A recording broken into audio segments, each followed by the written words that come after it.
Hi everyone, this is Shum sir. Welcome you to A2M classes. ତ ପିଲାମାନେ Acharya Nagarjuna and Andhra Kesari university first semester BEd exam notification out ହେଇସାରିଛି। ତ ପିଲାମାନଙ୍କୁ ମୁଁ ଜଣାଇବାକୁ ଚାହୁଁଛି ବହୁତ ପିଲାମାନେ ମନରେ ଦ୍ୱନ୍ଦ୍ୱ ଆସିଥାଏ ଯେ ମୁଁ ପ୍ରଥମ ଥର ବିଏଡ୍ ଏକ୍ଜାମ ଦେବା ପାଇଁ ଆନ୍ଧ୍ରପ୍ରଦେଶ ଯିବି କିପରି ନିଜକୁ ପ୍ରସ୍ତୁତ କରିବି ଆଉ ଏକ୍ଜାମ ହଲରେ କିପରି ଲେଖିବି ଏଇ ସବୁ ପ୍ରକାର କ୍ୱେଶ୍ଚେନ ନିଜ ମନକୁ ଆସିଥାଏ। ତ ଆପଣ କୌଣସି ଭୟଭୀତ ହବାର ନାହିଁ। ତ ଏଇ ଗୋଟିଏ ଭିଡିଓ ମାଧ୍ୟମରେ ସବୁ ପ୍ରଶ୍ନର ଉତ୍ତର ଅସୁବିଧାର ସମାଧାନ ରହିଛି। ତ ପିଲାମାନେ ଯଦି ପ୍ରଥମ ଥର ଏଇ ଚ୍ୟାନେଲକୁ ଭିଜିଟ୍ କରୁଛନ୍ତି ତ ଆପଣ ଲାଇକ୍ ସବସ୍କ୍ରାଇବ ଆଉ ବେଲ୍ ଆଇକନକୁ ପ୍ରେସ୍ କରିଦିଅନ୍ତୁ। ଯେକୌଣସି ନୂଆ ଭିଡିଓ ଆଉଛି ଆପଣଙ୍କୁ ନୋଟିଫିକେସନ ଆକାରରେ ମିଳିଯିବ। ତ ପିଲାମାନେ ମୁଁ ତମମାନଙ୍କୁ ଜଣାଇବାକୁ ଚାହୁଁଛି ଯେ ଏକ୍ଜାମର ଗୋଟେ ଡର ଥାଏ ମନରେ। ସେ ଡରଟାକୁ ତ ଆପଣମାନେ ଯେହେତୁ ପ୍ରଥମ ଥର ଫାଷ୍ଟ ଏକ୍ସପିରିଏନ୍ସ କରିବେ ଯେ ପ୍ରଥମ ଫାଷ୍ଟ ସେମିଷ୍ଟର ଦେବା ପାଇଁ ଯାଉଛନ୍ତି, ଆଡମିସନ କରିସାରିଛନ୍ତି। ତ ଆପଣ ଆଚାର୍ଯ୍ୟ ନାଗାର୍ଜୁନ ଆନ୍ଧ୍ରକେଶ୍ୱରୀ ୟୁନିଭର୍ସିଟିରେ ପାଠ ପଢୁଛନ୍ତି, ବିଏଡ୍ ଫାଷ୍ଟ ସେମିଷ୍ଟର ଅଛି। ତ ପିଲାମାନେ ଯେତେବେଳେ ଯାଉଛେ ସେଠି କିପରି ଲେଖିବାର ଅଛି, କିପରି ସେଠି ଆପଣଙ୍କର ଯୋଉ କ୍ୱେଶ୍ଚେନ୍ ଆସିବ, ଏ ସବୁର ମନରେ କ୍ୱେଶ୍ଚେନ୍ ଆସିଥାଏ। ତ ମୁଁ ଏଇ କ୍ୱେଶ୍ଚେନର ଆନ୍ସର ଦେବା ପାଇଁ ଚେଷ୍ଟା କରିବି। ତ ଏଇ ଆନ୍ସର ମାଧ୍ୟମରେ ତମମାନଙ୍କ ଭିତରେ ମନରେ ଥିବା ଡରକୁ ତମେ ଦୂର କରିପାରିବ। ତ ପିଲାମାନେ ପ୍ରଥମତଃ ତମେ ଜାଣି ରଖିବା ଦରକାର ଯେ ନୋଟିଫିକେସନ ତମର ବାହାରିଛି। ତ ଏକ୍ସାମ ଟାଇମ ଟେବୁଲର ନୋଟିଫିକେସନ ବାହାରିଛି। ତମେ ସେ ନୋଟିଫିକେସନକୁ ଜାଣିବା ଦରକାର ଯେ କିପରି ତମମାନଙ୍କର ଏକ୍ସାମର ସିଡ୍ୟୁଲ ରହିଛି। ତ ମୁଁ ତେଣୁ ସେ ନୋଟିଫିକେସନ ଗୁଡ଼ିକୁ ଦେଖାଇବା ପାଇଁ ଚାହୁଁଛି। ପିଲାମାନେ ଦେଖିପାରିବ ଏଠି ହଉଛି ଆଚାର୍ଯ୍ୟ ନାଗାର୍ଜୁନ ନୋଟିଫିକେସନ ବାହାରିଥିଲା। ଯୋଉଟାକି ହଉଛି ତମମାନଙ୍କର 27/7/24 ରେ।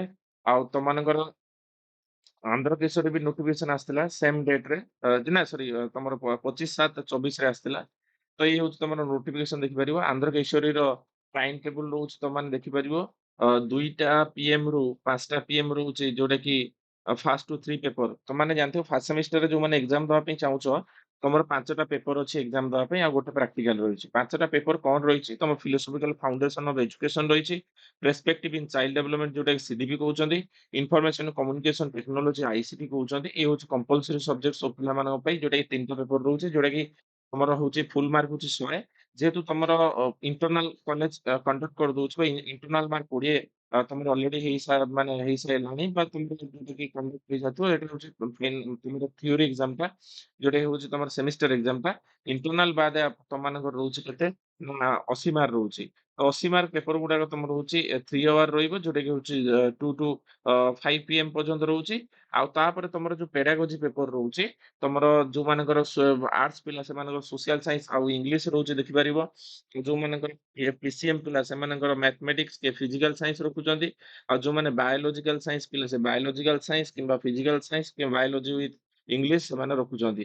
ତ ତେଲୁଗୁ ଅଛି, ଓଡିଆ ଅଛି, ଏଗୁଡା ସବୁ ତାଙ୍କର କଣ୍ଡକ୍ଟ ହଉଛି ଏକ୍ସାମ ସିଡ୍ୟୁଲ ତମେ ଦେଖିପାରିବ। ଯୋଉଟା ହଉଛି ଟାଇମ ଟେବୁଲ ହଉଛି କେତେ ନା 2ଟା ପିଏମ୍ ରୁ ତମମାନେ ଦେଖିପାରିବ, ଯୋଉଟା 5ଟା ପିଏମ୍ ରହୁଛି। ଆଉ ତମର ଯୋଉ ପେଡାଗୋଜି ପେପର ରହୁଛି ଏଟା 50 ମାର୍କ ରହୁଛି, ତମମାନେ ଦେଖିପାରିବ। 50 ମାର୍କରୁ 10 ମାର୍କ ଇଣ୍ଟରନାଲ ପଳେଇଲା, ଆପଣଙ୍କର ରହୁଛି 40 ମାର୍କ ଏକ୍ସାମ ରହୁଛି। ତ 40 ମାର୍କ ହଉଛି 1.5 ଘଣ୍ଟା ରହୁଛି, ଦେଖିପାରିବ 2ଟାରୁ 3ଟା 30 ପିଏମ୍ ପର୍ଯ୍ୟନ୍ତ ରହୁଛି, ଯୋଉଟା 4ରୁ 6 ପେପର ପର୍ଯ୍ୟନ୍ତ। ତ ପ୍ରଥମ ଏକ୍ସାମ ତମର କଣ୍ଡକ୍ଟ ହଉଛି ଦେଖିପାରିବ 19/8/24 ମଣ୍ଡେ ରହୁଛି। ତ ସେ ତାରିଖ ତମର ହଉଛି ଫିଲୋସଫିକାଲ ଫାଉଣ୍ଡେସନ ଅଫ ଏଜୁକେସନ ରହୁଛି। 20/8/2024 ତମମାନଙ୍କର ରହୁଛି ପର୍ସପେକ୍ଟିଭ ଇନ୍ ଚାଇଲ୍ଡ ଡେଭଲପମେଣ୍ଟ ରହୁଛି। ଆଉ ତାପରେ ହଉଛି 21/8/2024 ତମମାନଙ୍କର ରହୁଛି ଆଇସିଟି ଏକ୍ସାମ ରହୁଛି। ତାପରେ ତମର 22 ତାରିଖ ରହୁଛି କଣ ପେଡାଗୋଜି ଅଫ ମ୍ୟାଥ ରହିବ। ସେଠି ପେଡାଗୋଜି ଅଫ ସୋସିଆଲ ସାଇନ୍ସ ରହିବ, ପେଡାଗୋଜି ଅଫ ବାୟୋଲୋଜିକାଲ ସାଇନ୍ସ ରହିବ। ତ ତମମାନଙ୍କର ପେଡାଗୋଜି ପେପର ଫାଷ୍ଟ ପେପର ପଳେଇ ଆସୁଛି। ତାପରେ 23 ତାରିଖ ଦିନ ତମର କଣ ରହୁଛି ମୁଁ ଜାଣିବାକୁ ପଡିବ। ତ 23 ତାରିଖ ଦିନ ତମମାନଙ୍କର ଯୋଉଟାକି ରହୁଛି ଅ ହଉଛି ପେଡାଗୋଜି ଅଫ ଇଂଲିଶ ରହୁଛି, ପେଡାଗୋଜି ଅଫ ତେଲୁଗୁ ରହୁଛି, ପେଡାଗୋଜି ଅଫ ଉର୍ଦ୍ଦୁ ରହୁଛି। ତାପରେ 24 ତାରିଖ ଦିନ ତମର ଏକ୍ସାମ ରହୁଛି, ଯୋଉଟା ହଉଛି ପେଡାଗୋଜି ଅଫ ଫିଜିକାଲ ସାଇନ୍ସ। ତ ଏଇ ହଉଛି ତମର ନୋଟିଫିକେସନ ଆନ୍ଧ୍ରକେଶ୍ୱରୀର ତମର ନୋଟିଫିକେସନ ଥିଲା। ତାପରେ ଆଚାର୍ଯ୍ୟ ନାଗାର୍ଜୁନ ଆମେ ଟିକେ ଦେଖିନବା। ଆଚାର୍ଯ୍ୟ ନାଗାର୍ଜୁନ ଏକ୍ସାମ ଟାଇମ ଟିକେ ଡିଫରେଣ୍ଟ ରହୁଛି। ଏଟା ଆର୍ଲିୟର ଏକ୍ସାମ ହଉଛି 9:30 AM ରୁ 12:30 PM ପର୍ଯ୍ୟନ୍ତ ଫର୍ଷ୍ଟ ରୁ 3 ପେପର ପର୍ଯ୍ୟନ୍ତ ରହୁଛି। ତାପରେ 9:30 AM ରୁ 11ଟା AM ପର୍ଯ୍ୟନ୍ତ, ଯୋଉଟା କି 4ରୁ 6 ପେପର୍ସ ରହୁଛି। ତ ଏଇଟା ହଉଛି ଆଚାର୍ଯ୍ୟ ନାଗାର୍ଜୁନ ଏକ୍ସାମ ସେମ୍ ଡେଟ୍‌ରେ ବି କଣ୍ଡକ୍ଟ କରାହଉଛି ଦେଖିପାରିବ। 19/8/24 ରେ ତମର ଫିଲୋସଫିକାଲ ଫାଉଣ୍ଡେସନ ଏଜୁକେସନ ରହୁଛି। ଆଉ 20/8/2024 ରେ ପର୍ସପେକ୍ଟିଭ ଚାଇଲ୍ଡ ଡେଭଲପମେଣ୍ଟ ରହୁଛି। ଆଉ 21/8/2024 ରେ ରହୁଛି ଆଇସିଟି ରହୁଛି। ଆଉ 22/8/2024 ରେ ରହୁଛି ତମର pedagogy of mathematics, pedagogy of social science, pedagogy of biological science. ଆଉ 23/8/2024 ରେ ରହୁଛି ତମର pedagogy of English, pedagogy of Telugu, pedagogy of Urdu. ଆଉ ତମର 24/8/2024 ରେ ସଟରଡେରେ ତମର ରହୁଛି ପେଡାଗୋଜି ଅଫ ଫିଜିକାଲ ସାଇନ୍ସ। ତ ଇଏ ହଉଛି ସେମ୍ ଡେଟରେ ଏକ୍ଜାମ କଣ୍ଡକ୍ଟ କରାହଉଛି, ତମେ ଦେଖିପାରିବ, ବାକି ଟାଇମ ଡିଫରେଣ୍ଟ ରହିଛି। ଏଠି ବି ସେଇଭଳିଆ ତମର 80 ମାର୍କର ଯୋଉ ପେପର ରହିଛି, 20 ମାର୍କ ଇଣ୍ଟରନାଲ ପଳେଇଲେ 100 ମାର୍କ ଟୋଟାଲ ଥାଏ। 20 ମାର୍କ ଇଣ୍ଟରନାଲ ପଳେଇଲେ ତମର 80 ମାର୍କ ରହୁଛି। 80 ମାର୍କ ଯୋଉ ଏକ୍ଜାମ କଣ୍ଡକ୍ଟ କରାଯିବ 3 ଆୱାର କରିକି, ଯୋଉଟା କି ହଉଛି ଫାଷ୍ଟ 3 ପେପର। ତାପରେ ତମମାନଙ୍କର ଯୋଉ ପେପର ରହିଲା, 2ଟା ପେପର ରହିଲା, ସେଟା ହଉଛି ତମର କଣ ନା ତମର 50 ମାର୍କ, ଯୋଉଟା 40 ମାର୍କ କଣ୍ଡକ୍ଟ କରାଯିବ ସେମିଷ୍ଟର ଏକ୍ଜାମ, ଆଉ ଇଣ୍ଟରନାଲ ତମର 10 ମାର୍କ। ତ ସେଇଟା ହଉଛି ତମର ହଉଛି 1.5 ଘଣ୍ଟାର ଏକ୍ଜାମ ରହୁଛି। ଇଏ ଥିଲା ତମର ନୋଟିଫିକେସନ ଦେଖିପାରିବ, ଯୋଉଟା କି ଆନ୍ଧ୍ର କେଶରୀର ରହିଛି, ଆଉ ତମର ଆଚାର୍ଯ୍ୟ ନାଗାର୍ଜୁନ ୟୁନିଭର୍ସିଟିର ରହିଛି। ତ ଇଏ ଥିଲା ତମର ଯୋଉଟା କି ହଉଛି ନୋଟିଫିକେସନ। ତ ତମେ ମାନେ ଏକ୍ଜାମ ଟାଇମ ଟେବୁଲ ମୁଁ ତୁମକୁ ଏକ୍ସପ୍ଲେନ କରିଦେଲି। ତ ଏକ୍ଜାମ ଟାଇମ ବିଫୋର ଟାଇମରେ ତମେ ଏକ୍ଜାମ ହଲରେ ପହଞ୍ଚିଯିବ ଆରାମସେ। ଆଉ ଏକ୍ଜାମରେ ବିଫୋର ଟାଇମରେ ଗଲେ ତମର ରୋଲ ନମ୍ବର କୋଉଠି ଆରେଞ୍ଜମେଣ୍ଟ ହେଇଛି, କୋଉ ହଲରେ ହେଇଛି, ତମକୁ ଦେଖିବାକୁ ପଡିବ। ତ ଫାର୍ଷ୍ଟ ଟାଇମ ଯାଉଛ ତ ବିଫୋର ଟାଇମରେ ପହଞ୍ଚିବାକୁ ଚେଷ୍ଟା କରିବ, ଅନ ଦ ଟାଇମରେ ପହଞ୍ଚିବନି। ହେଲା, ଅନ ଦ ଟାଇମରେ ପହଞ୍ଚିଲେ ହୁଏତ ତମକୁ ରୋଲ ନମ୍ବର ପାଇବନି, ସେତେବେଳକୁ ତମର ବୁକଲେଟ୍ ଦେଇ ସାରିଥିବେ, ଆନ୍ସର ସିଟ୍ ଦେଇ ସାରିଥିବେ ଲେଖିବା ପାଇଁ, ତ ତମ ପ୍ରୋବ୍ଲେମ ହବ। ତ ଏହା ହଉଛି ତମର ଯୋଉଟା କି ମୁଁ କହିବା ପାଇଁ ଚାହୁଁଥିଲି, ଯୋଉଟା ହଉଛି ତମର କଣ ତମର ଟାଇମ ଟେବୁଲଟା ମୁଁ ତମମାନଙ୍କୁ କହିଦେଲି। ତ ତାପରେ ଆମେ ଜାଣିବା କଣ ଯେ ତମମାନେ ଯେହେତୁ ପ୍ରଥମ ଥର ଯାଉଛ, ତ ତମ ମନର କ୍ୱେଶ୍ଚନ ଥିବ ଯେ how to write on the answer sheet. ତମମାନଙ୍କର କ୍ୱେଶ୍ଚନ ଥିବ ଯେ କିପରି ତମମାନେ ଲେଖିବ ଆନ୍ସର ସିଟ୍ରେ। ତ ପ୍ରଥମ ମୁଁ ତମମାନଙ୍କୁ କହିବା ପାଇଁ ଚାହୁଁଛି ଯେ ତମମାନଙ୍କୁ ଆନ୍ସର ସିଟ୍ ଯୋଉ ମିଳିବ, 36 ପେଜେସର ଆନ୍ସର ସିଟ୍ ମିଳୁଛି। ତମ ମନେ ରଖିଥିବ, ନୋ ଆଡିସନାଲ, ତମକୁ କୌଣସି ଆଡିସନାଲ ମିଳିବ ନାହିଁ। ପିଲାମାନେ ମନେ ରଖିଥିବ ଯେ ଆଡିସନାଲ କୌଣସି ଭାବରେ ଦିଆଯାଏ ନାହିଁ ଆପଣଙ୍କର ସେମିଷ୍ଟର ଏକ୍ଜାମରେ, ବିଏଡରେ ଦିଆଯିବ ନାହିଁ। ତ ମୁଁ ତମମାନଙ୍କୁ କହିବାକୁ ଚାହୁଁଛି ଯେ ପ୍ରଥମେ ଜାଣି ରଖିବା ଦରକାର, ତୁମର 36 ପେଜେସର ମିଳୁଛି। ତ ପ୍ରଥମ ପେଜେସରେ ତମର ତମର ନିଜର ପ୍ରୋଫାଇଲ ରହୁଛି। ତମର ସେଠି କିଛି ନେମ୍ ଲେଖିବାର ନାହିଁ, ଖାଲି ତମର ସିଗ୍ନେଚର କରିବାର ଅଛି। ତମ ନେମ୍ ଅଲରେଡି ପ୍ରିଣ୍ଟ ହେଇକି ଆସୁଛି ତମର ବୁକଲେଟରେ। ଆଉ ସେଥିରେ ତମର ରେଜିଷ୍ଟ୍ରେସନ ନମ୍ବର ବି ମେଣ୍ଟେନ ହେଇ ଆସୁଛି। ତମ ରେଜିଷ୍ଟ୍ରେସନ ନମ୍ବର ବି ତମେ ମାନେ ଯେତେବେଳେ ଯିବ ଏକ୍ଜାମ ଦେବା ପାଇଁ, ତମ କଲେଜ ତମକୁ ଆଡମିଟ କାର୍ଡ ଦେଇଦବ, ତମେ ରେଜିଷ୍ଟ୍ରେସନ ନମ୍ବର ପାଇଯିବ ସେଥିରେ। ଯୋଉଟା କି ତମର ବର୍ତ୍ତମାନ ସେକ୍ସନ ହଉଛି 2023ରୁ 2025 ପର୍ଯ୍ୟନ୍ତ। ତ ତମର ଆଇ ଥିଙ୍କ କି ତମର ଯୋଉ ଆସିବ ରେଜିଷ୍ଟ୍ରେସନ ନମ୍ବର Y24ED ଏମିତି ହେଇକି ଲେଖା ହେଇକି ଆସିଥିବ। ତ ଦେଖିନବ ତମର ରେଜିଷ୍ଟ୍ରେସନ ନମ୍ବର କଣ ରହୁଛି। ତ ସେଇ ଅନୁସାରେ ତମର ରୋଲ ନମ୍ବର ନା ରେଜିଷ୍ଟ୍ରେସନ ନମ୍ବର ଆରେଞ୍ଜ ହେଇଥିବ ତମର ଏକ୍ଜାମ ହଲରେ, ତମର ସିଟିଂ ଆରେଞ୍ଜମେଣ୍ଟ ହେଇଥିବ।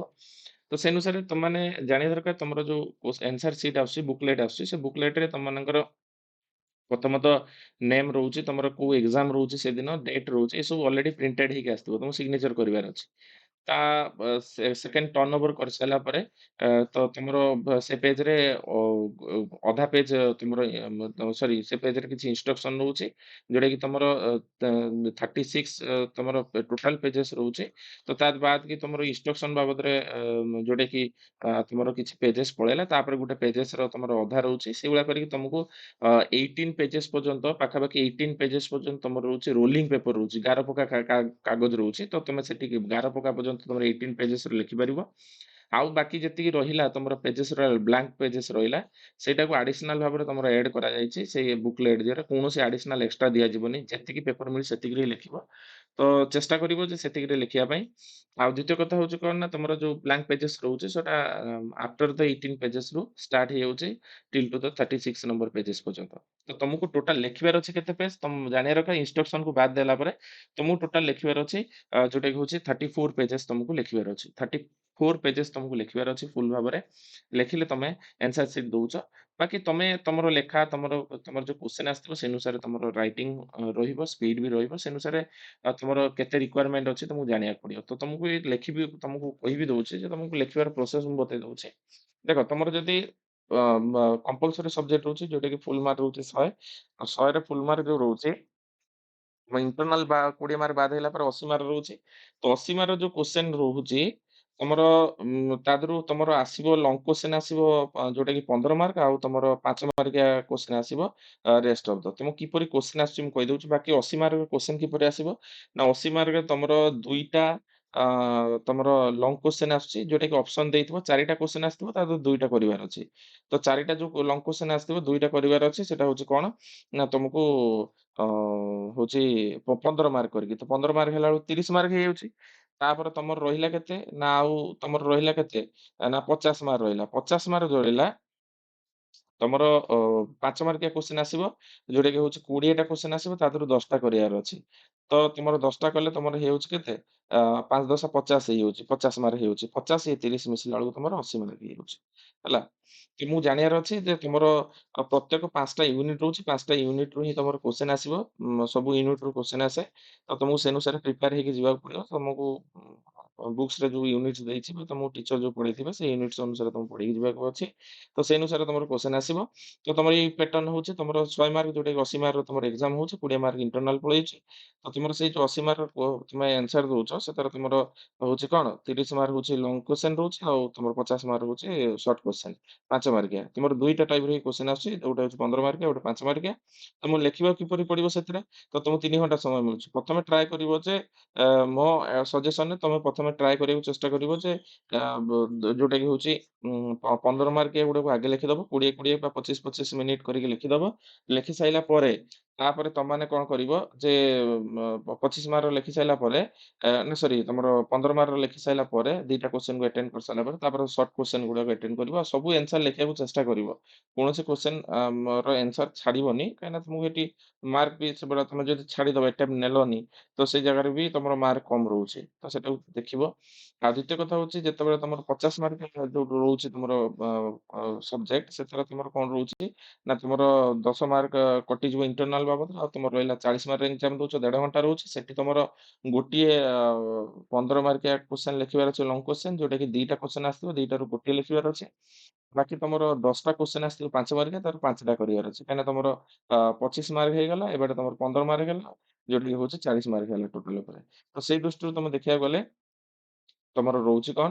ନା ତମର 40 ମାର୍କ ହେଇଯାଉଛି। ତ ସେଇ ଅନୁସାରେ ତମକୁ ପ୍ରଥମେ ଏଇ କ୍ୱେଶ୍ଚିନ୍ ତମର 25 ମିନିଟ୍ ଭିତରେ ତମକୁ ଲେଖିବାର ଅଛି କଣ? ଲଙ୍ଗ କ୍ୱେଶ୍ଚିନ୍ ଯୋଉ 40 ମାର୍କିଆ ପେପରରେ।